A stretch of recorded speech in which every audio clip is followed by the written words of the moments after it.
Is it us or is it the metaverse? Where are we? Is it ChatGPT taking over? No. We're in the green room for DisrupTV. So welcome everybody. And I'm here with my awesome co-host, co-founder, Vala Afshar, our amazing producer, Elle. And of course, we're going to do introductions. So John, what are we talking about today and where are you coming in from?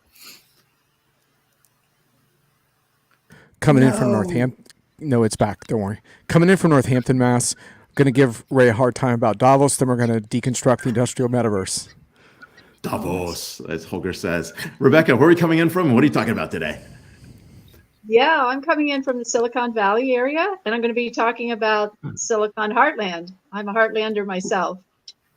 Woohoo! Cool. I'm from Pennsylvania. I don't know if that counts. We have to be West and talk about pop instead of soda to qualify for Heartland. All right, Crawford, where are you calling in from? What are we talking about today? Good to see you guys. Crawford Del Pete, president of IDC. I'm coming in from lovely Needham, Massachusetts, just west of Boston, and looking forward to talk about overall IT spending trends as we see them shaping up for 2023. Our annual overview from IDC. Amazing. All right, cool. With that, back to you, Elle, for the countdown, and we're about to start the show. All right, 3, 2, 1.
Hello and welcome. Thank you for joining us on DisrupTV. My name is Vala Afshar. I'm the Chief Digital Evangelist at Salesforce and your co-host for the next hour. We welcome you to follow us on Twitter at DisrupTV Show. Send Ray, myself, our distinguished guest, your questions live using hashtag DisrupTV, and we'll do our best to answer them in the next hour. It's my pleasure to introduce my co-host, Ray Wang. He's the CEO and founder of Constellation Research. He's the best-selling author of Everybody Wants to Rule the World. You see him every day. Feels like every day, Ray. I see you on Business and Technology TV, on Bloomberg, on Fox Business, Yahoo Finance, CNBC. He's one of the top futurists to follow on Twitter at RWANG0. Welcome, Ray Wang, to DisrupTV. Hey, thanks a lot. With my awesome co-host, Vala Afshar, the Chief Digital Evangelist of Salesforce. He's also the author of The Pursuit of Social Business Excellence. Executives around the world pay attention to every one of his inspirational and exciting and insightful tweets. When he's not hosting, keynoting, or leading events at Salesforce, you can find him speaking on business TV outlets such as Bloomberg and posting insightful analyses at ZDNet. But I have to say one thing. Vala is one of the best interviewers you can find. I was lucky to be on a show with him the other day, Thursday. Amazing insights. And of course, it's not about us. It's about our amazing guests. Who do we have to kick it off again in our annual fashion? You say annual fashion. He's one of our favorite guests on the show. This is episode 308.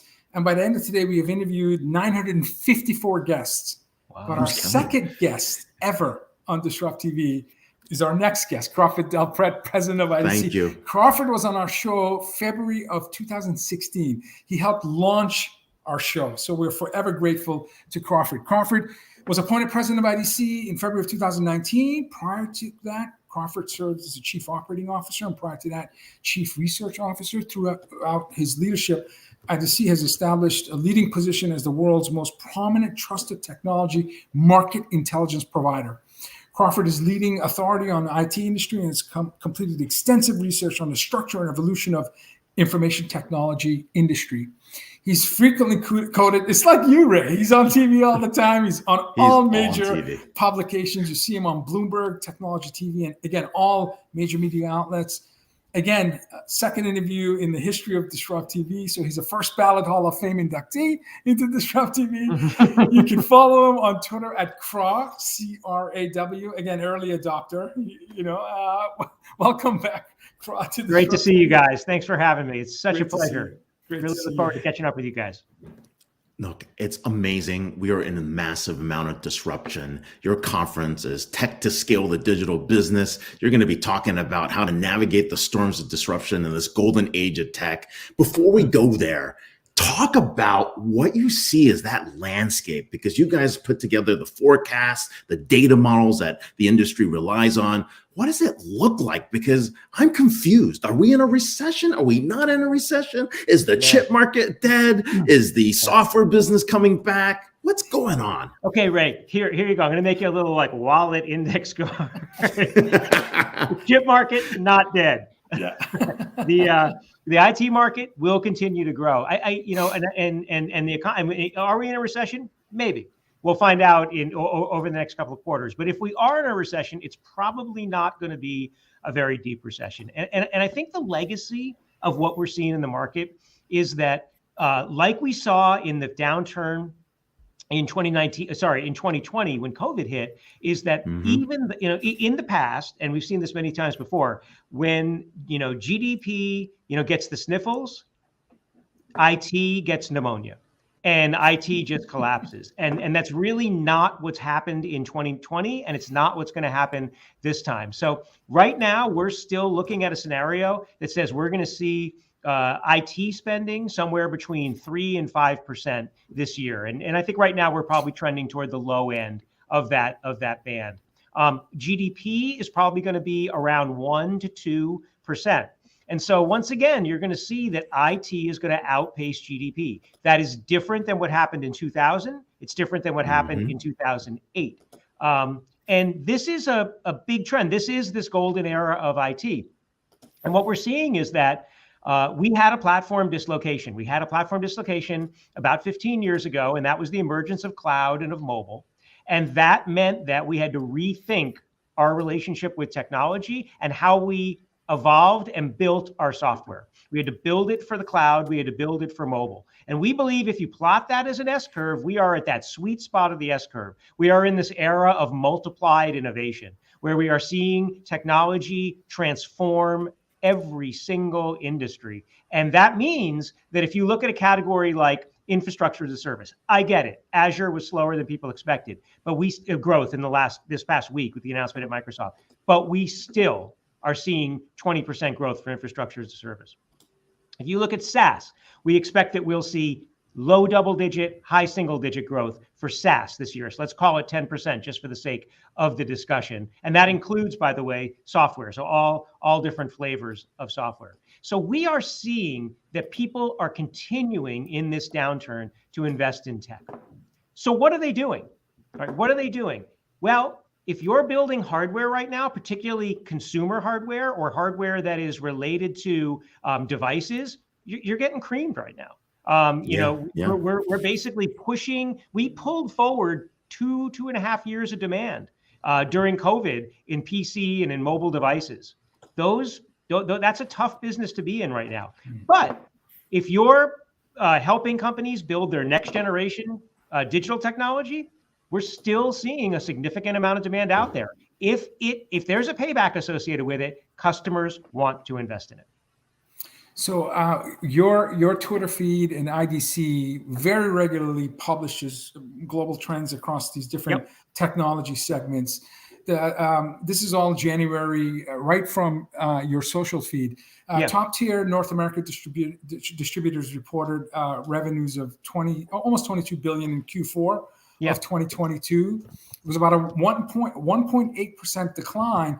But if you read into it, 23% decline in personal computing, which was largely offset by double-digit growth in storage and security and network infrastructure, somewhere between 12 to 30% in these other categories. So personal computing was what drove the modest decline.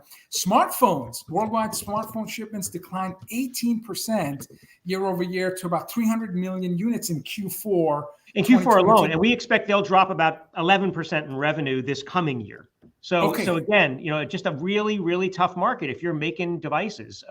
Because you know what it is, Vala? It's just so easy for a family or for a company to basically say, you know what, we're going to stretch the life of those devices. We're going to push them out another year. And if you think about a family, right, a family that's spending on technology, it's all one big bag of money that a family has, right? And that bag of money, we're competing with high gas prices. We're competing with high food prices. We're competing with, inflation basically in all these different segments. Money's got to come from somewhere to fuel those higher priced things. And chances are one of the areas it can come from is consumer electronics and device spend. Now, again, forecasting other categories, for example, cloud. Your forecast for worldwide revenue for enterprise applications will grow to $385 billion by 2026, a 5-year CAGR of 8%. And you said a lot of that growth investments is coming in the public cloud software. And I believe what we're going to hear at your March 7th Boston IDC Directions Conference and March 21st conference in Santa Clara, there's a big, bold statement that says spending on digital technology by organizations will grow at 8 times the economy this year, 2023. So there's still incredible optimism in terms of business transformation using technology. 100%. People are still leaning into technology, and that's why we expect to see technology spending actually grow, even in a world where we may see a relatively shallow recession. So let me throw this out at you, and that is that in December we asked a very, very pointed question to CIOs. We asked them, what budget, what area of spending is immune to your budget next year? What do you have to spend on?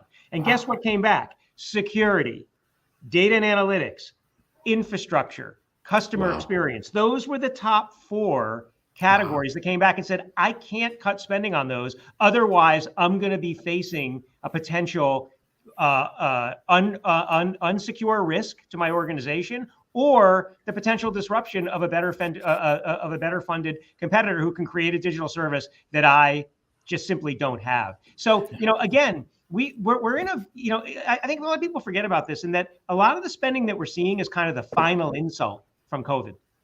And that the pullback that we're seeing, and that's the takeaway today. we went away, right? We had these massive tailwinds in technology. We had this massive pull forward. Well, now as we're rotating back to a more normal environment, what do we have? Well, we have a situation where infrastructure hasn't been invested in on campuses for a long time, and we have a supply chain shortage. So you're seeing great, huge backlog. Great performance by the enterprise infrastructure folks, and they've seen great spending in the second half of last year. We're seeing companies continuing to invest, but we're also seeing the impact of all this money that we pumped into the economy, and that caused inflation.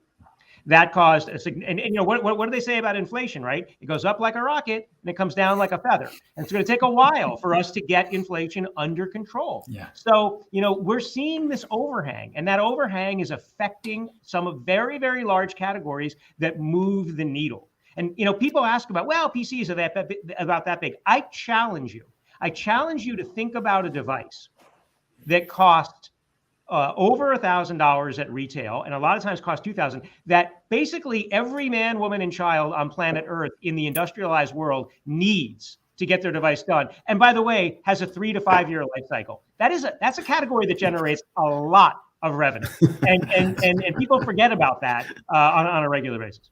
I just got my M2 MacBook Pro, I can tell you, yes. So, I'm contributing to the economy here somewhere. Absolutely, and we say thank you. And I'm guessing about 40% of humanity is still not on the internet.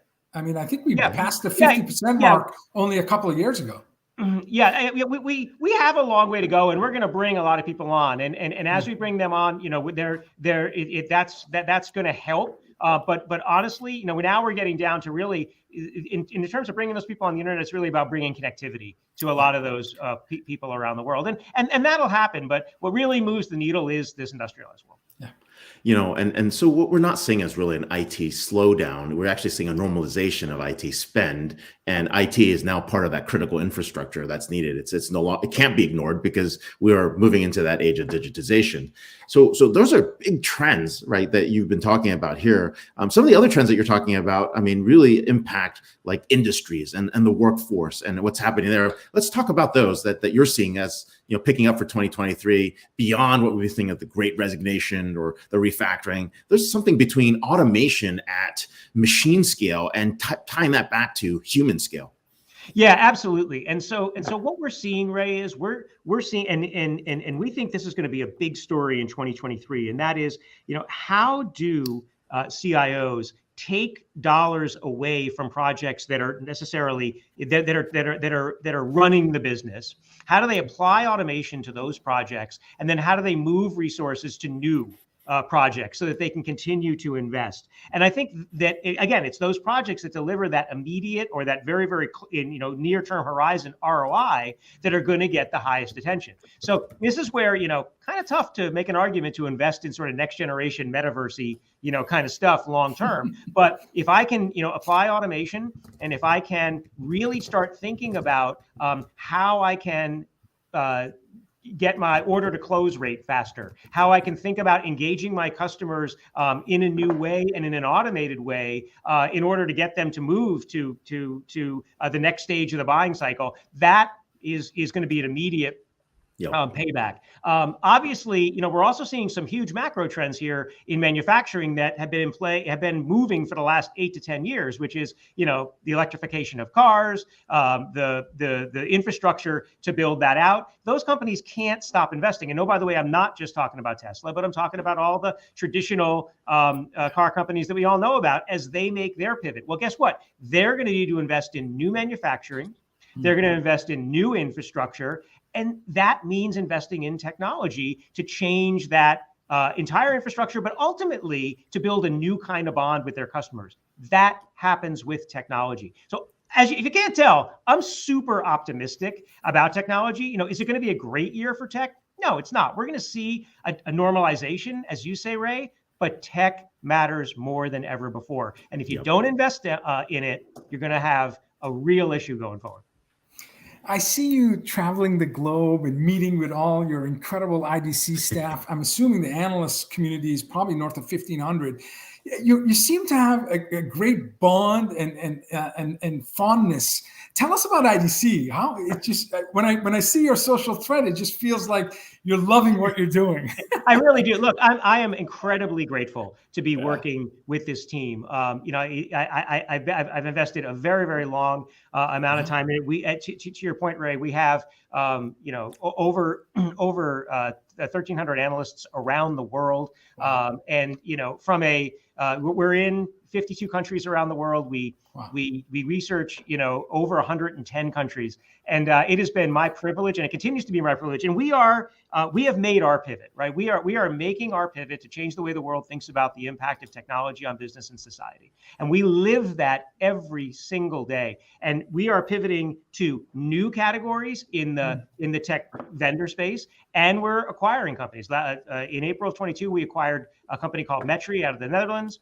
Last year, we acquired a company called ETBS, really all in the IT benchmarking and IT optimization space. And we believe that what IT buyers really need today is to focus on what is the ROI I'm getting from technology? How can I benchmark my investments in technology and my performance in technology? How fast do I respond to an incident, for example, compared to companies like me?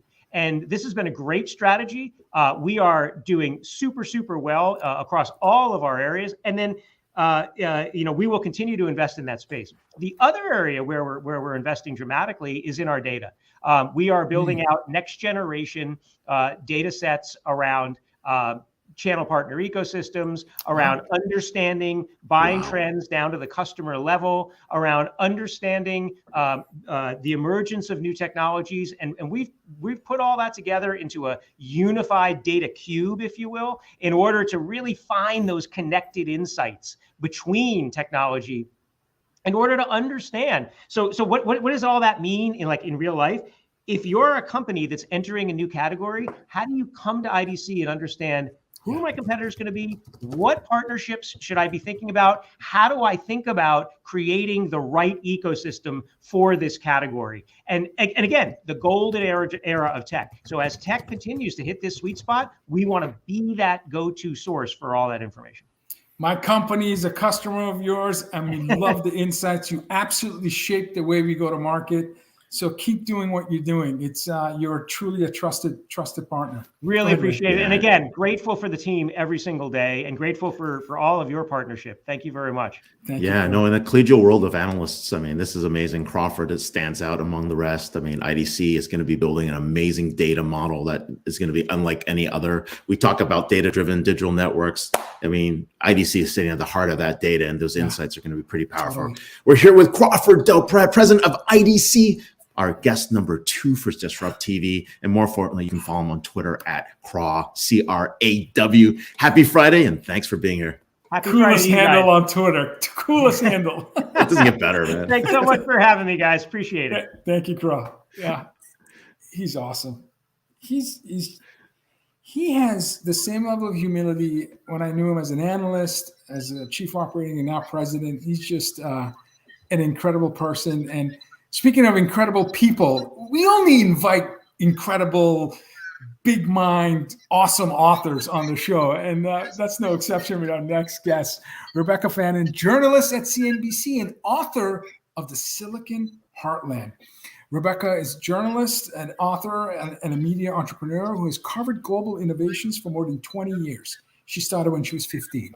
Rebecca began her career at Dayton Journal Herald, then from a reporter cubicle at Crane Communication in Manhattan to the hottest.com magazine, Red Herring in San Francisco, ventured to Beijing and Shanghai, and became one of the first American journalists to document China's entrepreneurial rise. Inspired by tech founders, Rebecca formed Silicon Dragon Ventures as her own media and events group. Rebecca became a regular contributor to CNBC, and her articles also appear in Harvard Business Review, Fast Company, Inc. magazine, Forbes, and all the other important media outlets. In her new book, Silicon Heartland, Transforming the Midwest from Rust Belt to Tech Belt. That's what we're going to be talking about today. You can follow Rebecca on Twitter at rfannin, Fannin. Welcome, Rebecca, to DisrupTV. Thank you. That was some intro. Thank you for being here. I had to shorten your bio. We only have 20 minutes.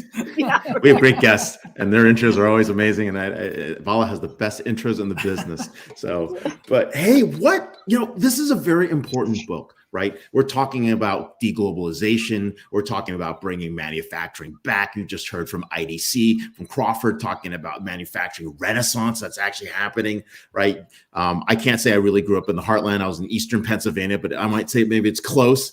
What's the main driver of the Rust Belt's rebirth? I mean, what factors are coming back? Well, definitely timing is on its side. For the longest time, this area has been known as flyover country, Rust Belt land, no need to go there. All the action is in Silicon Valley or Boston or New York. So that started to change and sped up during COVID for sure. So we saw remote working play a factor, and talent moving into these cities from Silicon Valley where things became overpriced and jobs were not here and people could do the jobs anywhere. So I think that this has contributed to this Heartlands revival.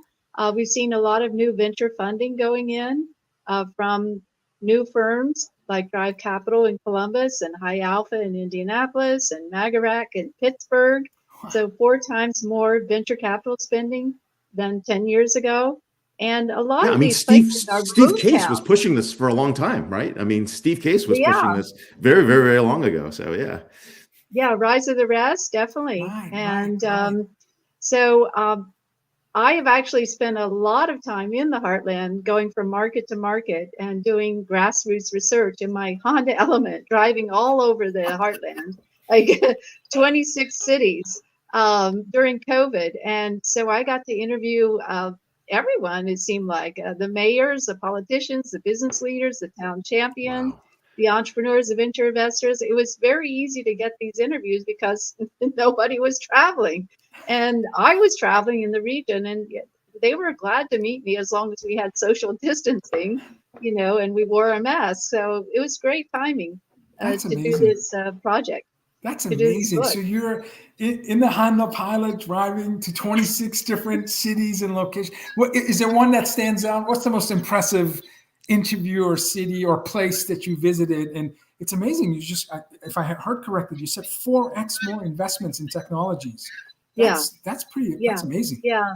4 times more venture capital investment than 10 years ago. And so there's still a big gap between the Heartland and the 3 coastal cities, but it's narrowing. And I think it's only going to take more time, more success stories out of the Heartland before it really become, this hub that everybody talks about. Yeah. And so anyhow, the city that most impressed me, it was interesting because I hadn't been back to spend a lot of time in the Heartland since I had left like 20 years ago for a career in New York and Silicon Valley and over in China. So coming back and seeing it with fresh eyes was kind of rewarding, actually. And I was really surprised by some of the technology that I saw in Pittsburgh, in Columbus. I'm from the Columbus area, and Columbus has totally changed from its whole reputation of cow town, which is how we knew it growing up. And, today you see New Albany area attracting a lot of new investment from Intel, its own Silicon Heartland story. That's 30 miles from my hometown in Lancaster.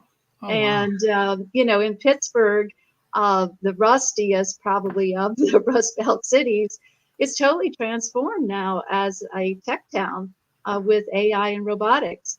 So some of the drivers of this innovation are the universities, for instance, Carnegie Mellon University, Ohio University, Ohio State University in Columbus, and so forth. So there's a lot of drivers of innovation. It's not just the talent, the venture capital, but it's the universities, it's the companies that are there, the institutions like Cleveland Clinic in Cleveland.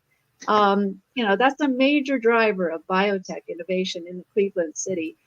Which, also was a very rusty city, industrial city.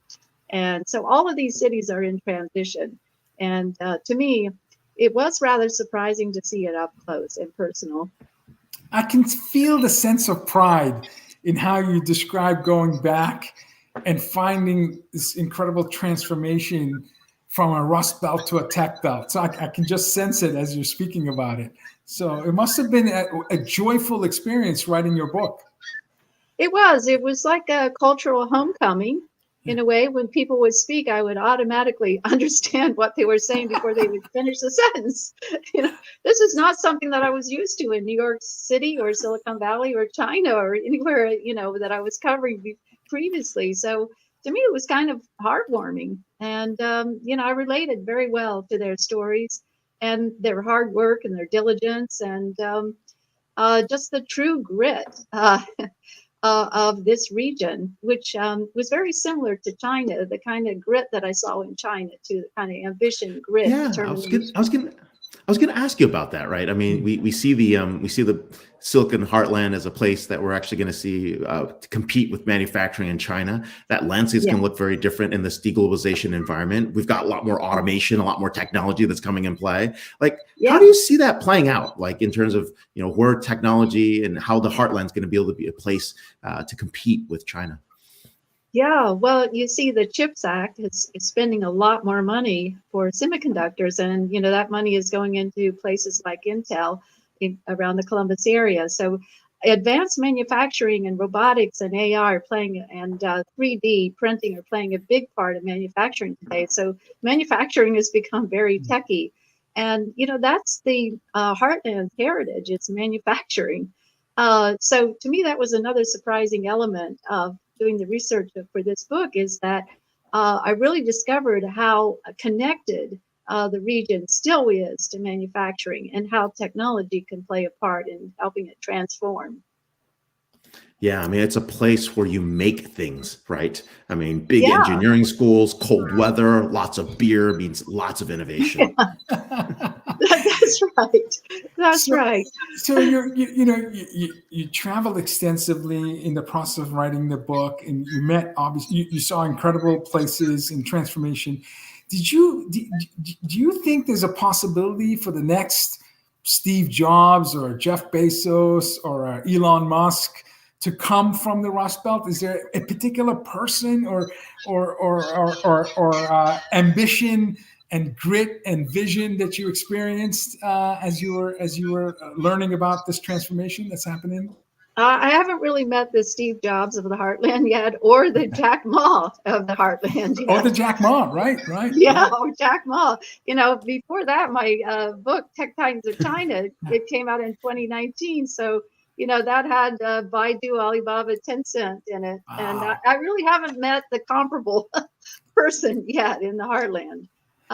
But I think they will be there. It takes a matter of self-confidence that we haven't really seen quite enough of yet in the Heartland. In Silicon Valley, everyone's boasting in Silicon Valley and talking about their startups, and people in the Midwest are very humble.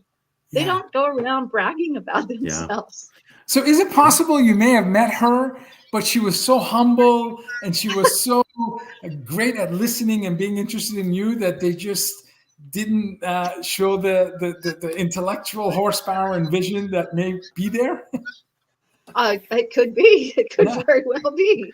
And, and the venture capital side too. There's a lot of talent from in the venture capital space in the Heartland. Yeah. And, the capital is growing around there, and I'm seeing a lot of new funds being formed in these regional innovation hubs. And, this whole idea of Build Back Better, that's putting a lot more money into these regional innovation hubs.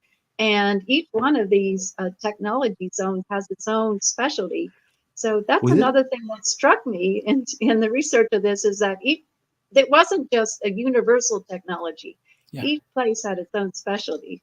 Wow. Yeah, I think part of it is really in the opportunity zone funding, right? These OZs are really hotbeds that a lot of people haven't discovered. Talk a little bit about some of these OZs and why they're differentiated, because we see a lot of investors now starting to look at opportunity zones, looking at investment portfolios in opportunity zones. I spent some time with a couple of investors, I'd say, in the last few weeks that are trying to figure out the theses to operate there, but there are already lots of companies in there. So. Well, that's true. I started my journalism career in Dayton, Ohio, and at the Journal Herald, working on the morning newspaper, doing the night shift on the morning newspaper. Well, Dayton, was in complete meltdown economically after many of its industries left. And the whole downtown became an opportunity zone. Yeah, so, Montgomery County is a full opportunity zone. It's huge. So. Yeah, it's huge. And so, money has gone into that. And I interviewed the mayor of Dayton, and she actually ran for governor of Ohio, Nan Whaley. So she's a superstar.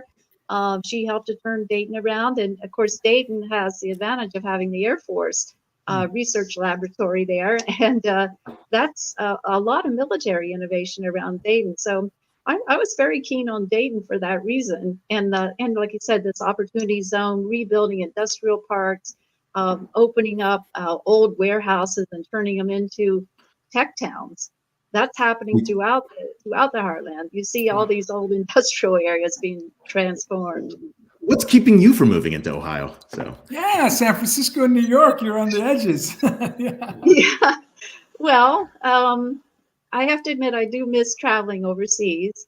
So I hope to get back to that at some point, but I'm not quite sure I'm ready to move back to Ohio. Certainly it's my homeland, my family. I still have family there. Sure. I go back often, and actually I've been back quite a bit more in the last 2 years, and I will on the book tour as well. Because we have a book tour planned throughout stops in all of these. Yeah, so I'm not going to move back immediately, but yeah, I've thought about it. What can entrepreneurs from the Heartland learn from the best and brightest entrepreneurs in China? Oh, yeah. I think it's never stop. Hard work. Yeah, hard work, never stop. And the Chinese tech entrepreneurs continue to be an amazing group. What China did in a short period of time in the tech space, I don't think it's going to be replicated anywhere in the world. But I think, it's a real example of what to do. And, I'm not going to get into political issues here, but in terms of the tech innovation and the power of some of these tech titans that have arisen out of China, there's really very little comparison. Yeah. Incredible hard work, optimism, community. I see a lot of promise in India. I see India's transformation over the last decade is incredible. But the companies that you mentioned in your book are remarkable companies. And I've written about India too in my book, Startup Asia. I spent a fair amount of time in India. No, Rebecca is one of the foremost experts on hot spots for innovation, and it's amazing. I mean, taking the global picture today, looking at all the different regional innovations, where would you bet on next? Right? Is it the Silicon Heartland? Would it be what's happening in Indonesia, right? In terms of Indonesia and Vietnam as they pick up from, the war against China and the US versus China war? Could it be somewhere in the south of Spain, right? Where we're seeing some innovation zones pop up? Or would it be Latin America? I mean, innovation is no longer just in a certain concentrated area, as you've been talking about and chronicling for years. Yeah, Southeast Asia is really coming on strong. Yeah. And Indonesia is leading that, I think. There's a lot of emerging giants coming out of places like Jakarta, Singapore, Ho Chi Minh City, and Bangalore, for instance. And those companies could be giants because the markets are so huge in Asia. And they can sell within their own markets. They may not go global, but they can sell within their own markets and become giants. So I'm very keen on Southeast Asia. And a lot of attention has been drawn away from China and has moved into places like Singapore. I love that quote from John Chambers. No place or company is immune from getting disrupted, and Silicon Valley is no different. I mean, that is a huge statement. It is. It is. You have to change or you're going to be disrupted. And that's what the Heartland, I think, has realized. And that's one of the main drivers. And I think John Chambers nailed it. He's from West Virginia, Oh, yeah. Oh, my God. He's one of the people who's giving back to the region. This is another factor. These what I call town champions, people who give back, who succeeded and now they're giving JC2. back. Yeah, I love that. JC2 Ventures. You think about what's happening in Detroit with who is it at Microsoft, the former CEO. So the investment that's going on with from TurboTax into it back in the day, all those folks over there. So sure. I mean, it's huge. Yeah. Brad Smith in Morgantown, West Virginia. Yeah. Morgantown. Yeah. And actually, he became president of Marshall University after running into it. He moved back to West Virginia, his hometown. That's amazing. Yeah. My final question to you, Rebecca, can you share some key success factors for startups? We have lots of startup entrepreneurs that watch the show, so we'd love to have your guidance in terms of what you believe to be key success factors. Well, I think really have a clear mission and a clear conviction that you can make a difference and that your technology can work and can scale up. I think, having that heart into it is probably the most important thing. I love that. Wow, this is amazing. It's a book about rebirth. It's a book about where America can be. This is super, super exciting from someone that's been chronicling this around the world. We're here with Rebecca Fannin, author of Silicon Heartland. You can follow her on Twitter at @rfannin. More importantly, catch her book. It's March. When is it in March that it comes out? March 7th.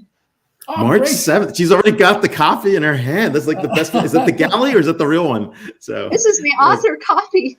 Oh, love that. Author copy. Congratulations. Congratulations. We look forward to seeing you on thank you. tour. And thank you so much for being on the show. Thank you, Ray. And Thank you, thank Rebecca. you. Thank you. Happy Friday.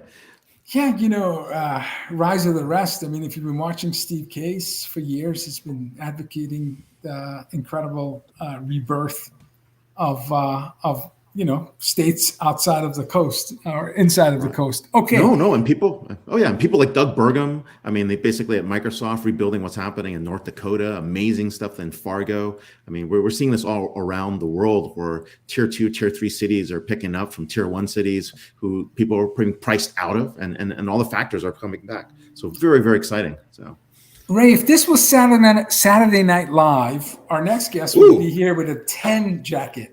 He would have like a 10 jacket.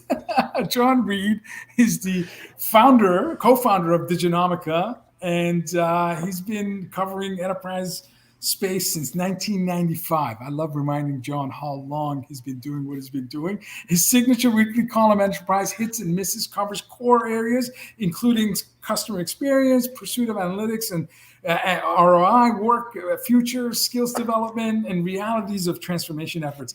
It's all about case studies. If Jon has to have tangible proof that things are actually doing what they say they're doing. And so he's an amazing follow on Twitter at JonERP, JONERP. Welcome back. Again, another first ballot Hall of Fame inductee to DisrupTV, Jon Reed. Yeah, welcome back. And we're going to have to go in this format because of you. Woo, excellent. All right, I like it. By the way, I have to warn you, I have my BS detector button handy because Ray's going to be careful, definitely. Because of some of the topics. Oh my God, I'm about to get roasted. Roasted here. Well, just because of some of the topics you want me to talk about, I'm prepared. But I figure after the last two guests, we're done learning. Let's have some fun. Those guests were awesome. So. Yeah. No. Of course, we have you here for learning as well, but you're one of our most fun guests. So thank you for coming back. Go ahead, Ray. You get the first question. I'm not even going to bother. I think I'm about to get roasted. What do you want to know about Davos, Jon? Well, you're the one that proposed this as a topic, and I thought that was a little bit unusual because you were there and I was not. But I'm happy to talk about it a little bit. And to kick things off, shall I read what I wrote about this in my Enterprise? I think you should read what you wrote. He writes Davos is not what you would call a practical event. This year's session invoked the same contradictions. An elite group trying to solve problems that, by definition, require a broader type of participation. There you go. Is that what you wrote? Yeah. There you go. God. No, but you do you want to talk about a few things that were interesting? I'm happy to talk about the show, and actually, it's a really important show, and I did identify a couple of takeaways that I think from the show that are really meaningful, and I don't mean to say you're elite in a bad way because you were there. I'm just elite. I'm just jealous I didn't get invited, and I didn't get to eat that chicken, that United chicken or whatever. So, what do you want to talk about with Davos? What were your key takeaways? You talked about what are your key takeaways? Tokenization solving real world problems.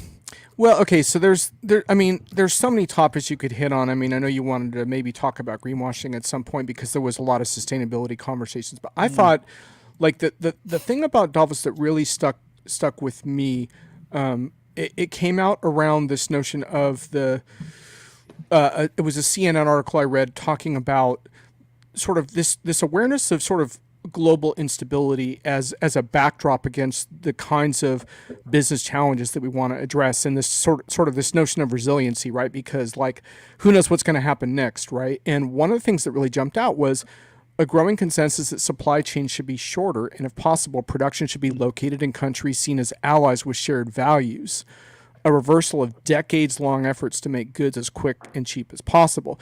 I just think this is a really interesting concept because it points to this question: Are we going to be like kind of paying a premium to do things the right way, and what are all the consequences of that in terms of just global collaboration and also cost of goods? Will shareholders put up with that? I mean, you think about it from like a Southwest perspective, because I think that's going to end up being one of the biggest tech stories of the year, even though it was last year, where Southwest knew they had a problem, right? It's just that they didn't want to take the shareholder hit from addressing the problem, and then they wound up with a much worse problem, right? But I think it's sort of a similar concept, right? Which is, are we going to pay a premium to do things the right way, or are we going to continue to try to skate in this sort of efficiency that always ends up catching us, right? Whether it's the war in Ukraine or whether it's COVID or whether it's tech debt, like there's always something lurking. And I think there's a growing realization that that's the case. And so we're at a crossroads here, and I'm not sure what's going to happen, but I think it's really interesting.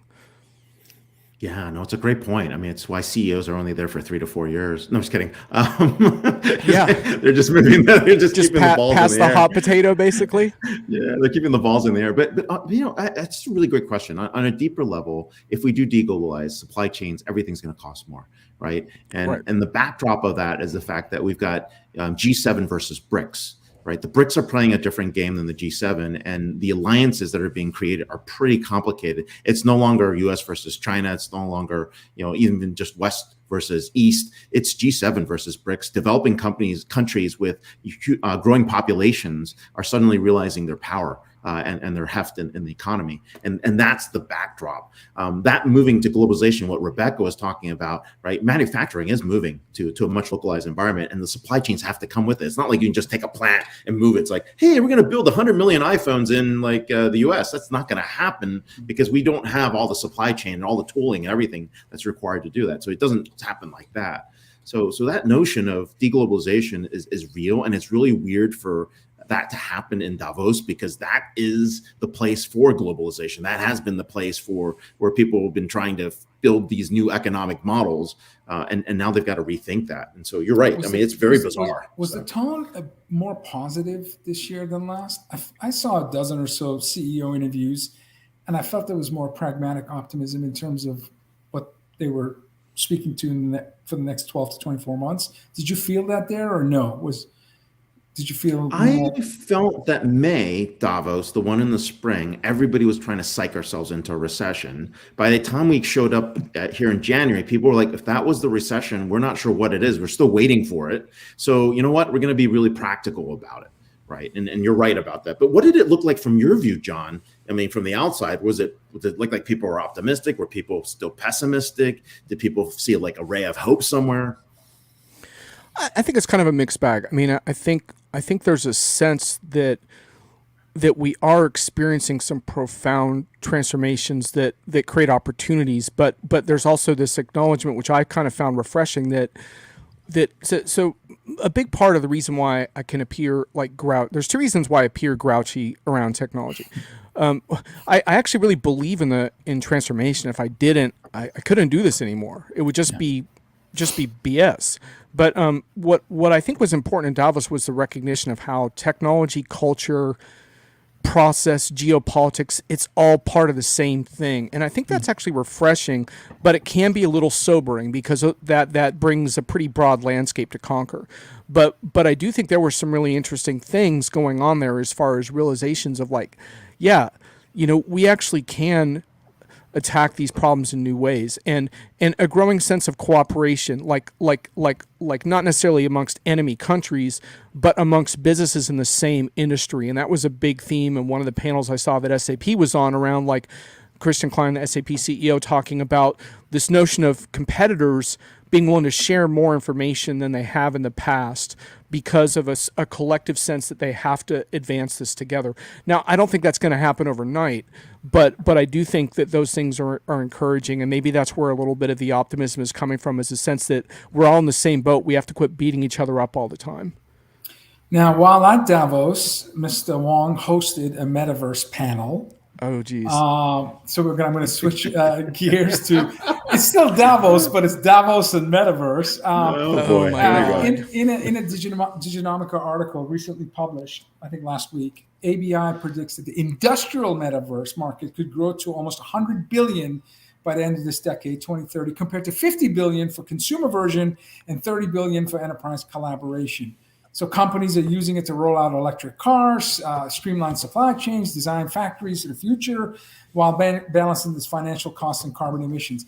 What is industrial metaverse? And can you talk to us about this bold prediction that is 2x what we believe to be the consumer metaverse that matters? Right. Okay. Well, first of all, I have a couple problems with that article. I didn't write it. and I would have Yes. framed it a little bit differently. George Lawton.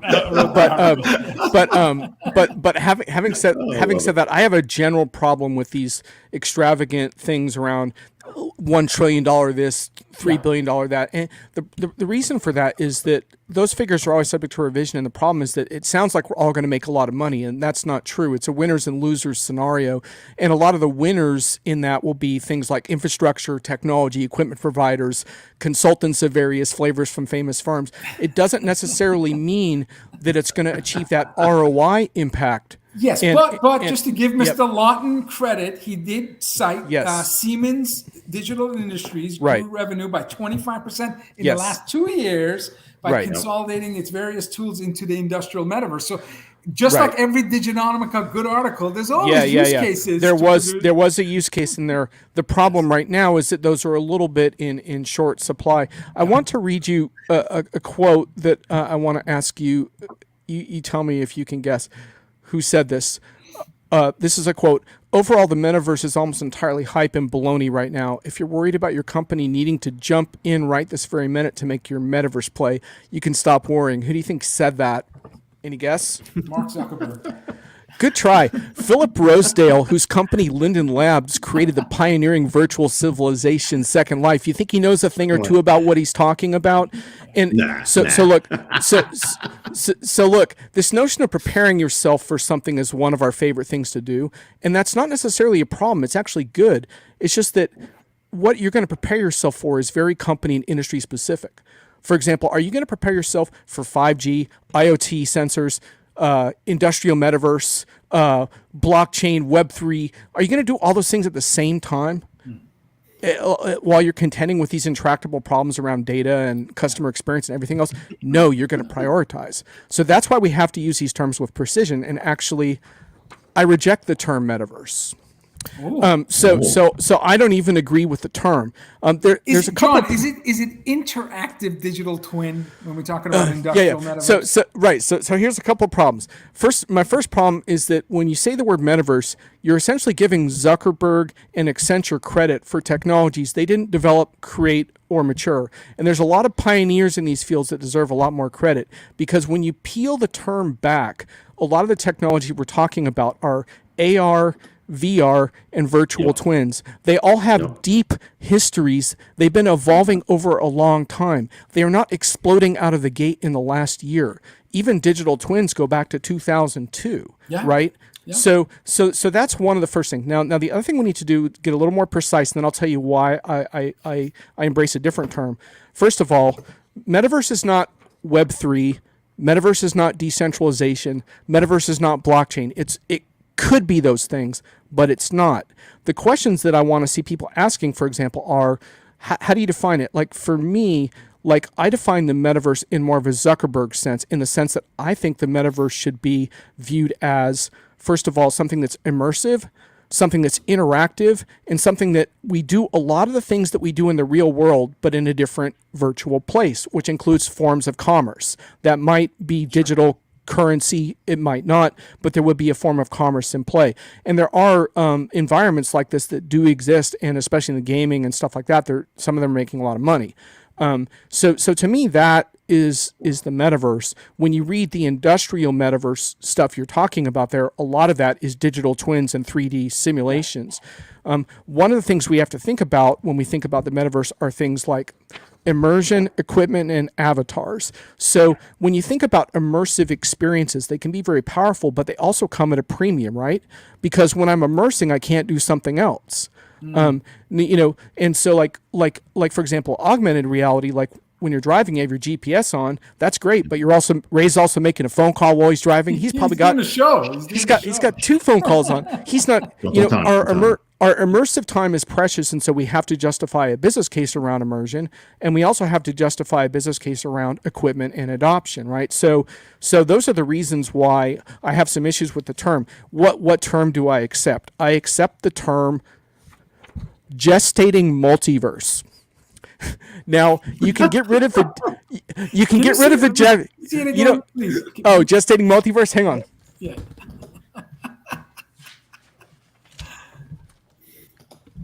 Sorry, the paper fell to the ground. Gestating multiverse. So now you don't have to say the word gestating. I realize I'm asking too much there, but you do have to use the word multiverse. Why?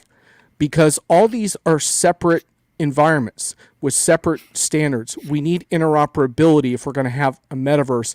I don't feel like giving companies credit for a metaverse when their multiverses can't communicate with each other. Now there are companies that are trying to solve this problem, like NVIDIA. So NVIDIA has something called perhaps.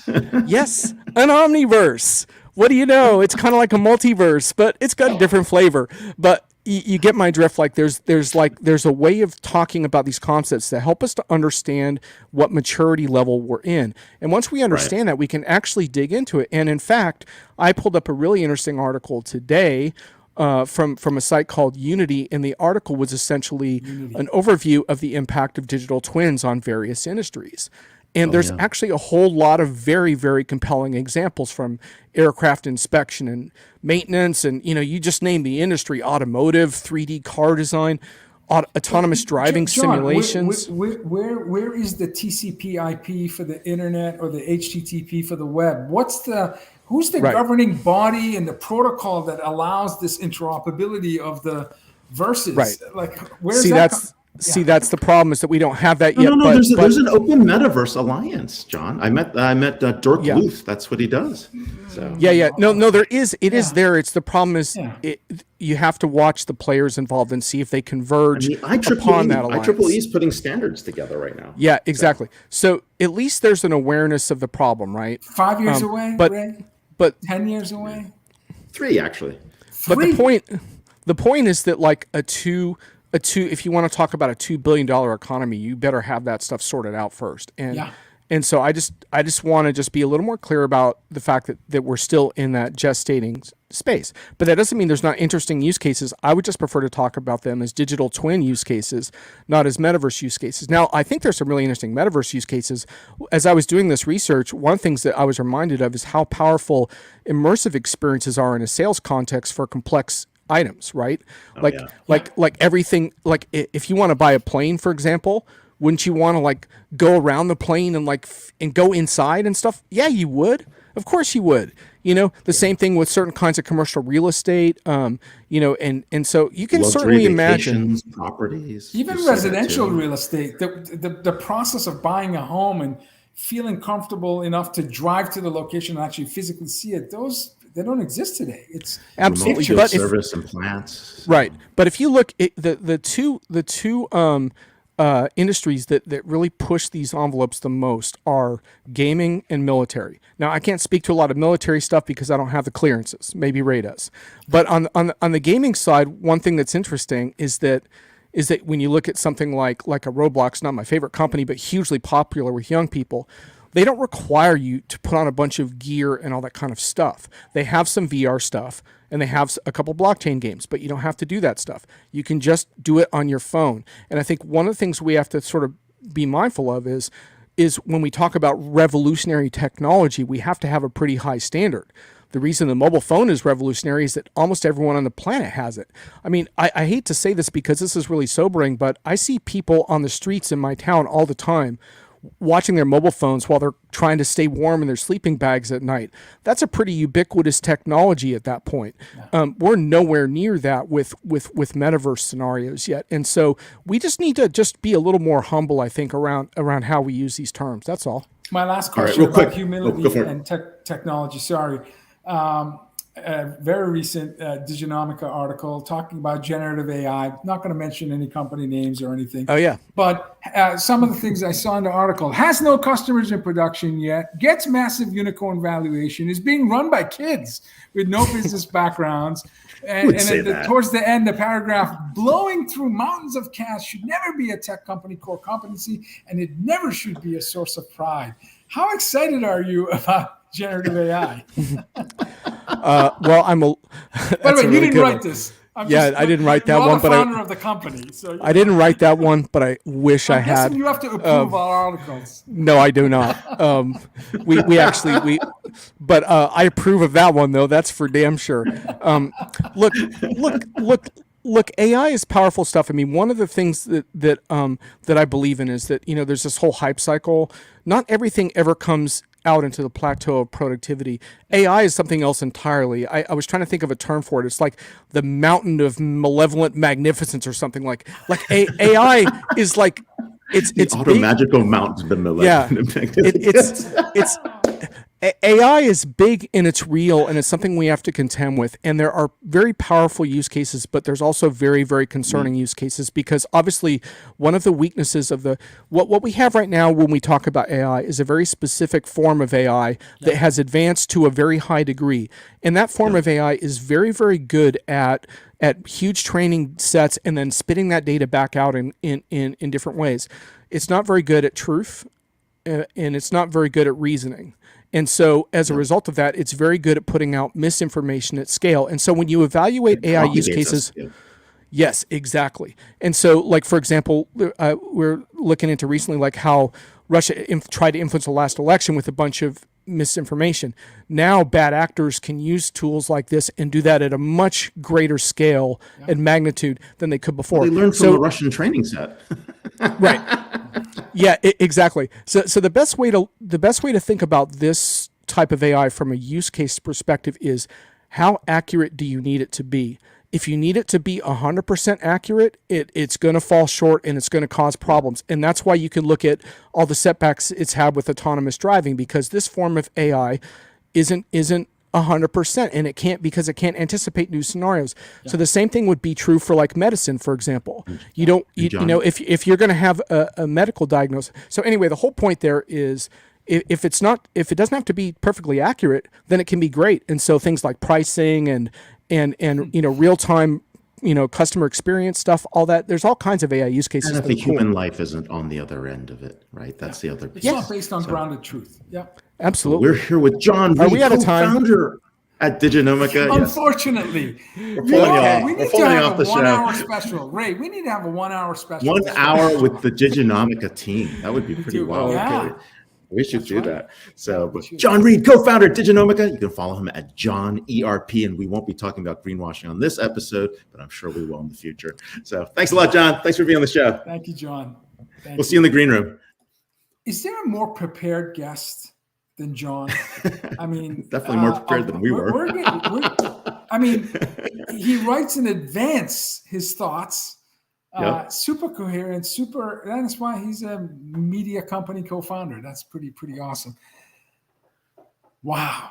Crawford, Rebecca, Jon. Ray, do us a favor and give us a 1 minute summary of what you just heard in the past hour. I don't think I can. I mean, okay, no. Crawford basically said, look, the state of IT, it's still going to grow. We're normalizing. This is kind of where the market is. Some massive trends are in play. And as we get to digitalization, there's things that we just can't do. Like, we have to fund this, right? And it really touched on the edge, right? As we got to Rebecca, it was really interesting to see some of these trends actually manifest, right? During her journeys through COVID, right? She's discovering that, wait, there's this brand new area of opportunity that's happening. And there's also a sociological demographic shift happening as people are leaving expensive areas, lockdown cities. They're moving to freedom states. They're moving to places that they have a cost of living, a family approach, right? And suddenly all this innovation in like university towns and tech centers and places that were industrial giants are coming back because of policies that happened around globalization that has failed. Right. So you had a very, very interesting story behind, what's happening in Silicon Heartland. Right. And I got John poo-pooing me about Davos and industrial. We're all jealous of those amazing selfies you had with titans of industry. Just about every, no. I don't know. John is as like pragmatic. CEO of Fortune 100 companies were all taking photos with Ray. So that was pretty cool. No, we had some fun there. But Davos was really an interesting story about what was happening and just kind of a place that was disjointed from the rest of the reality of the world, right? I mean, it was the Davos agenda versus, the public trust, and there was no public trust. And you could see that and feel that, and people are starting to realize that it's true. So yeah, but anyways, back to Jon. I mean, always insightful analysis and really calling it like it is. And so we can't beat that. But hey, we've got to go. We're out of time. So we are. Next week, please join us.